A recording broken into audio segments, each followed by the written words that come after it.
for years y'all had happily criticized Democrats, I guess before you came in, but now you're turning it on Republicans, or sometimes your allies.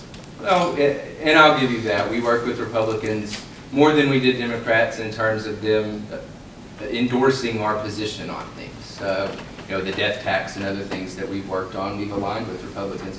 But at the end of the day, as I said earlier, Republicans spend just like Democrats do. And when you're spending someone else's money, you have an incentive to spend it unwisely.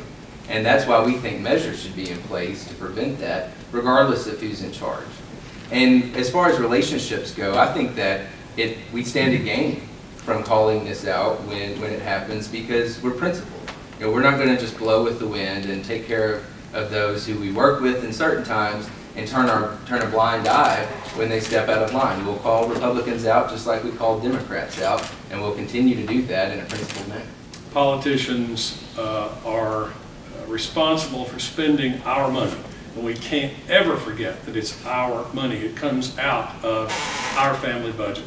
The source for all government revenue, whether it's federal, state, local, wherever it comes from one place, and that is the family budget of taxpayers.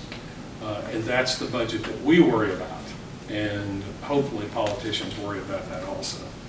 Many times politicians try to convince us that somehow their visions are grander and more wonderful, and sometimes they even try to convince us that they are a cut above, morally and intellectually above the rest of us, and that their grand good intentions are somehow grander and more wonderful than the good intentions of the citizenry.